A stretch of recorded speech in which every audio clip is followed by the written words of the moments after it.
საზოგადოებრივი მაუწყებლის სამეურვეო საბჭოს წევრად გენო გელაძის კანდიდატურას ქვეყნის პარლამენტმა მხარი არც მეორედ დაუჭირა, თუმცა გადაწყვეტილების მიზეზის დასახელებას დეპუტატები თავს არიდებენ.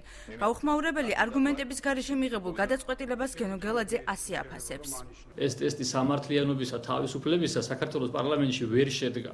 შეუძლებელია ამდენ ადამიანს თავისუფალი ნების პირობებში ქონოდა ერთგვაროვანი დამოკიდებულება. ამაში არანაირი ლოგიკა არ არსებობს. მით უფრო რომ არავის არ აქვს არგუმენტი თუ რატომ მიიღეს ეს გადაწყვეტილება. გენო გელაძის საზოგადოებრივი მაუწყებლის ბორდის წევრობაზე კიდევ ერთხელ დაწუნების თემას დღეს ნაციონალური მოძრაობის გუნდის წევრები აჭარაში სპეციალური განცხადებით გამოეხმაურდნენ. მათ პარლამენტს გადაწყვეტილების მიზეზის განმარტება მოსთხოვეს. აჭარის უმაღლესი საბჭოს დეპუტატების განცხადებით გელაძის მხარი მურმან დუმბაძემ, ფატი ხალვაშმა და როსტომ ხალვაშმა არ დაუჭირეს.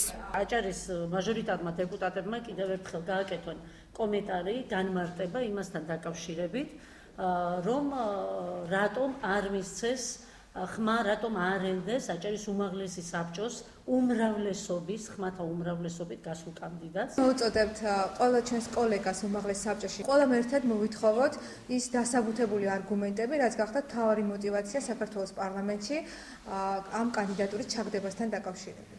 რატომ არ დაუჭირა მხარი უმრავლესობამ, აჭარის უმაღლესი საბჭოს კანდიდატს ავთანდილ ბერიძე ასე პასუხობს. საქართველოს პარლამენტი ატარებს კეჭისყრას. საქართველოს პარლამენტის წევრები გადაწყვეტენ ისე, როგორც თვითონ ჩათვლიან საჭიროდ. თავარია არ დაგვირღვევია კანონის სხვა ყველაფერი კი მხოლოდ თითოეული დეპუტატის გადასაწყვეტია, ასეთია მურმან დუმბაძის პასუხი შეკითხვებზე.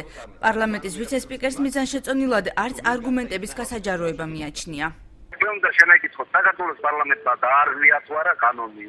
რამდენად მოსაწონია ეს კანონი, ამაზე შემიძლია გაქცეთ პასუხი. ეხლა გადაწყვეტილება ხდება ინდივიდუალურ რეჟიმში, მათ შორის მეც მივიღე გადაწყვეტილება ინდივიდუალურ რეჟიმში, პიროვნებაზე არ არის არგუმენტები. არგუმენტები შეიძლება ილაპარაკო კანონს როცა მიცემ ხმას ამ არ მიცემ. დეპუტატ თამარ კორძაიესთვის მთავარი შერჩევის პროცესი აღმოჩნდა და არა პერსონა.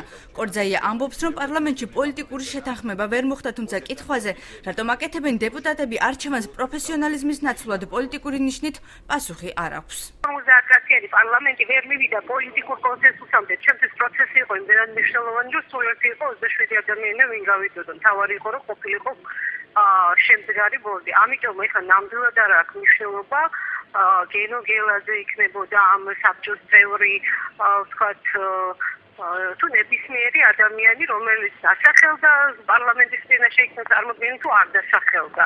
აჭარის უმაღლესი საბჭოს დეპუტატი ალექსანდრე ჩიტიშვილი ფიქრობს, რომ პროცესი გელაძის უალტერნატივობამ გაართულა. გამოცხადდება ახალი კონკურსი, შეიქმნება ახალი საკონკურსო კომისია და მინდა მოვუწოდო აჭარის მოსახლეობას, რომ რაც შეიძლება მეტმა ადამიანმა მიიღოს მონაწილეობა იმ კონკურსში, რომ ჩვენ მოგვეცეს საშუალება ავირჩიოთ რამოდენიმედან ერთი. ძალიან ცუდი იყო ბატონი გელო იყო მხოლოდ ერთი წარმომადგენელი და ასარჩევად არ ქონდა საქმე, უბრალოდ დაუჭირეთ მხარი, იმიტომ რომ ერთი კაცი იყო წარმომადგენელი რეგიონიდან. თავად გენო გელაძე ხელახალ კონკურსში მონაწილეობის მიღებას არ აპირებს. ამ პროცესში ის ეტაპები, რაც მე გავიარე, უმაღლესი შეფასებით, ხო მეტი არ შეიძლება გაკეთდეს, შეუძლებელია ფიზიკურად. ერთ-ერთი რაც ვერ გავიარე, ეს არის არ ვიცი სადღაც შიდა შეფასების სისტემა, შიდა შეფასების კრიტერიუმი. ეს ექნება გასაფრთხილებული ნებისმიერ სტყულა აზრი არ აქვს ამ პროცესში მონაწილეობას. 9 წევრიან ბორდში 5 წევრის ადგილი ისევ ვაკანტურია.